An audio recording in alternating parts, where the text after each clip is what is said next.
Salut tout le monde, j'espère que vous allez bien les amis, on se retrouve aujourd'hui, nouvelle vidéo et nouveau départ du côté du Real. Alors on va en parler dans quelques instants, je vais pas faire durer le suspense trop longtemps, mais encore une fois, il y a un joueur qui va quitter le club et à contrario de Nacho dont on a parlé hier et dont on avait déjà pas mal d'informations et de rumeurs en ce qui concerne Nacho, ce joueur-là, il n'y avait pas beaucoup d'informations et on était beaucoup plus proche quand même du fait qu'il continue au Real que d'un départ.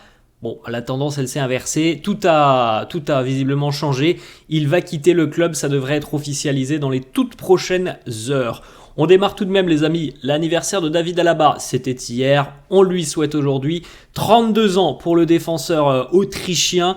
D'ailleurs l'Autriche va jouer sa qualification ce soir face aux Pays-Bas. David est présent pour évidemment soutenir le groupe. On lui souhaite aussi de revenir le plus rapidement possible avec le Real. On rappelle que normalement le retour prévu sur les terrains, d'après le planning, c'est le mois d'octobre et potentiellement le mois de septembre pour une reprise des entraînements avec le groupe. Donc voilà, encore 2-3 mois à patienter pour David Alaba. On continue les amis avec les images des joueurs du Real du côté de l'Euro. On continue, dernière journée de phase de groupe aujourd'hui, ça se poursuit aujourd'hui et ça se poursuivra demain. Aujourd'hui, nous aurons l'équipe de France face à la Pologne à 18h, donc Mbappé, Camavinga, Tchouaméni et Mendy. Pour les Bleus, ça serait très très bien de s'imposer et si possible de s'imposer en marquant le plus de buts possible puisque pour le moment, c'est les Pays-Bas qui sont en tête. Donc après, il faudra suivre un petit peu le résultat des Pays-Bas, mais ce serait une très très bonne idée de la part de l'équipe de France de s'imposer et de marquer enfin dans cette compétition puisqu'ils n'ont toujours pas marqué les Bleus hormis un but CSC.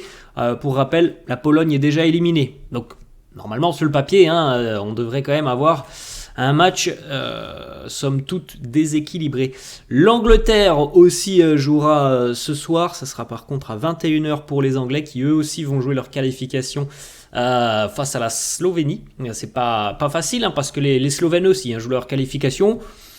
Quand on voit les deux premières prestations de l'Angleterre, ça s'annonce comme un match piège ce soir pour les Anglais de Jude Bellingham. On continue les amis, on regarde les deux des quotidiens madrilènes. Marca qui titre Mejor que nunca. L'Espagne s'est de nouveau imposée hier 1-0 face à l'Albanie. À noter que Luis de la Fuente avait effectué un très très très gros turnover au sein du 11. C'était quasiment entre guillemets l'équipe B de l'Espagne hier face à l'Albanie. Bon, un match pas très intéressant. Je ne sais pas s'il y a beaucoup de monde d'ailleurs qui a regardé le match. Personnellement, j'ai regardé le match de l'Italie face à la Croatie. Mais bon, victoire. L'Espagne termine donc en tête évidemment avec 9 points. La petite information, vous la voyez en haut côté droit. Rosselló también se va del Madrid. Rosselló s'en va de Madrid. C'est lui, le joueur dont on parlait évidemment en début de vidéo. Le quotidien AS qui titre Mission cumplida. La mission accomplie pour la sélection espagnole. Le 9/9. La qualification pour les huitièmes. L'Espagne attend donc tranquillement son adversaire en huitième de finale. Et potentiellement les amis, si vous avez déjà vu le tableau des huitièmes de finale de l'Euro, on pourrait avoir un Espagne-Allemagne en quart de finale et évidemment si les deux nations s'imposent lors de leur huitième de finale respectifs. Et vous le voyez en haut, Rosselló à Qatar. Rosselló s'en va au Qatar, on va en parler dans quelques instants. Fabrizio Romano qui confirme aussi hier que Nacho va rejoindre Al-Qadisiyah du côté de l'Arabie Saoudite et que ça devrait être officiel aujourd'hui. On avait parlé d'hier, ça sera certainement aujourd'hui. Fabrizio Romano l'a annoncé hier sur son compte Twitter. It's signed. C'est signé pour pour Nacho du côté de l'Arabie Saoudite et donc l'officialisation devrait intervenir aujourd'hui. Nacho d'ailleurs a liké le post Instagram de Fabrizio Romano qui annonçait son départ. Donc plus trop de suspense les amis, je pense que on aura l'officialisation dans le courant de la journée. On aura à mon avis un très beau communiqué de la part du Real parce que c'est une légende du club, le joueur le plus titré de l'histoire du Real, le capitaine du club, 23 ans au Real, donc c'est pas n'importe qui quand même qui va quitter le Real. Donc voilà, on aura certainement un joli communiqué de la part du club et puis on espère aussi que Nacho sera invité au Bernabéu, peut-être en début de saison prochaine, pour lui rendre hommage. Il n'a pas eu l'hommage qu'ont pu avoir certains joueurs en annonçant leur départ plus tôt, comme par exemple Toni Kroos, très récemment, qui avait annoncé quelques semaines avant la fin de la saison qu'il allait quitter le club, et donc il avait eu un hommage assez émouvant du côté du Bernabéu. Nacho n'a pas eu cette chance, donc j'espère que ça sera le cas l'année prochaine, évidemment que le Real lui offrira, à mon avis, cette opportunité. On poursuit les amis donc avec cette information, vous l'avez compris, Rosselló va quitter le Real Madrid, alors que les amis, depuis la fin de saison, on discutait surtout, et toutes les informations que l'on nous donnait de la part de la presse convergeaient dans le même sens. Rosselló va continuer l'aventure, le Real va lever sa clause libératoire auprès de l'Espagnol Barcelone. Au final, ça ne sera pas le cas. Rosselló va quitter le Real et va rejoindre non pas l'Arabie Saoudite, mais le Qatar et Al Gharafa. On est d'ailleurs sur des discussions très très avancées entre Rosselló et Al Gharafa. Il ne reste plus que quelques détails à planifier sur son contrat. Donc nouveau chapitre dans sa carrière pour Rosselló. Alors évidemment, bon les amis on s'en doute, mais l'aspect financier a dû être aussi très important pour Rosselló. On se doute que voilà, il a quand même un très très joli pactole qui l'attend certainement du côté du Qatar. Rosselló du côté du Real, c'est 20 implications sur des buts. C'est un joueur qui n'a pas été toujours titulaire, loin de là, mais qui a grandement participé au succès du Real cette saison. Il a eu une saison mémorable, tout simplement. Certainement l'une des meilleures de sa carrière, alors pas forcément en termes statistiques, parce que il me semble qu'il a déjà marqué plus que ce qu'il ne l'a fait cette saison avec le Real. Mais évidemment, en termes de grandeur et d'importance, c'est exceptionnel ce qu'il a fait avec cette saison du côté du Real, et des buts parfois très très importants, et notamment le doublé, on s'en souvient tous, et on s'en souviendra tous encore dans quelques années, le doublé face au Bayern en demi-finale de Ligue des Champions. 49 matchs pour Rosselló cette saison. Désolé, j'ai un petit problème à la gorge. 49 matchs cette saison pour Rosselló, une majorité en tant que remplaçant.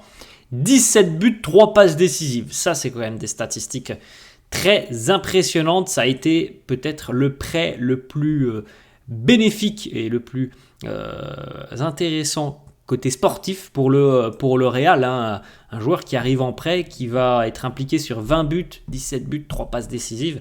C'est quand même un joli coup qu'avait réalisé le Real la saison dernière. Selon le quotidien The Athletic, et je pense sincèrement que c'est le cas, le départ de Rosselló est une énorme surprise du côté du Real. Carlo planifiait que Rosselló soit encore là la saison prochaine, et donc que l'on puisse aussi compter sur lui la saison prochaine. Donc oui, évidemment que son départ, c'est certainement une grosse surprise côté Real. Après, on peut comprendre le joueur, parce que comme je l'ai dit, faut pas se mentir, les amis. Évidemment que niveau salaire, ça doit être quelque chose d'exceptionnel pour lui du côté du Qatar.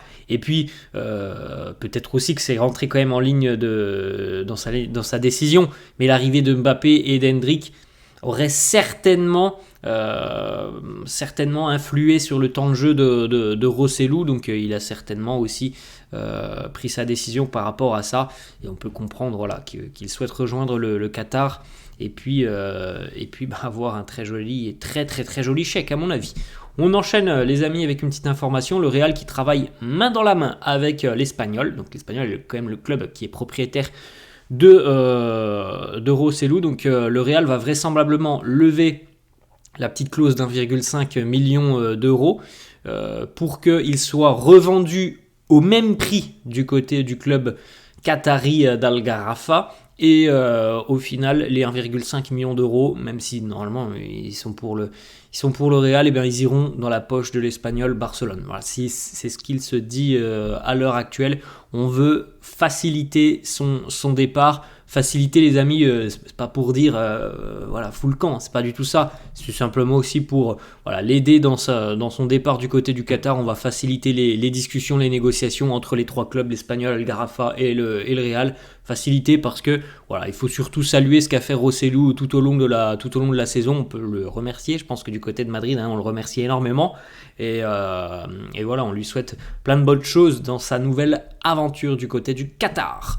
On poursuit autre information, Mercato, Marca qui annonce que Franco Mastantuono, le jeune joueur de River Plate, jeune international U21 de l'Argentine, veut rejoindre le Real Madrid. Son idée, elle est très claire, ça sera le Real, un petit peu comme Leny Yoro. Le quotidien Marca annonce aussi que le Real est très très proche de finaliser l'arrivée de Mastantuono. Ça devrait même arriver plus rapidement que prévu. Donc, dossier encore une fois à suivre d'ici à quelques jours ou quelques semaines. Autre information, donc Leny Yoro, là aussi c'est Marca et Mario Cortegana.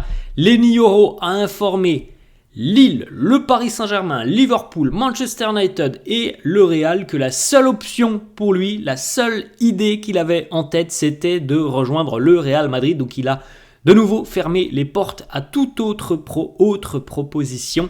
Le Real devrait accélérer, comme on l'a dit, très sérieusement dans ce dossier Leny Yoro d'ici à quelques jours. Petite information pour Eduardo Camavinga qui va récupérer le numéro 6 l'année prochaine du côté du Real. Il va passer donc du 12 au 6, Eduardo. On poursuit les amis. Des petites images hier pour lors de l'Euro et de la Croatie. Le Luka Modric, vous le voyez. Luka a remporté le trophée d'homme du match lors de cette rencontre entre la Croatie et l'Italie hier. Homme du match, Luka, buteur au cours de cette rencontre. Il a raté un penalty, Luka, qui a été arrêté d'ailleurs magnifiquement par Gigi Donnarumma. Une minute plus tard, même pas une minute plus tard, peut-être 30 secondes après ce penalty, donc on n'est pas du tout sur la même séquence, et bien il va être à la finition.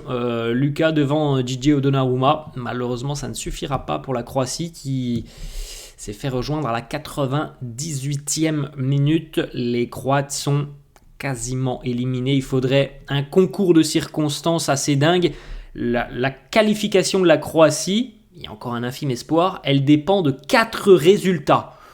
Autant dire les amis que ça semble quand même assez compliqué. Bon, on a déjà vu des choses folles, mais ça semble quand même très compliqué maintenant pour que les Croates soient qualifiés.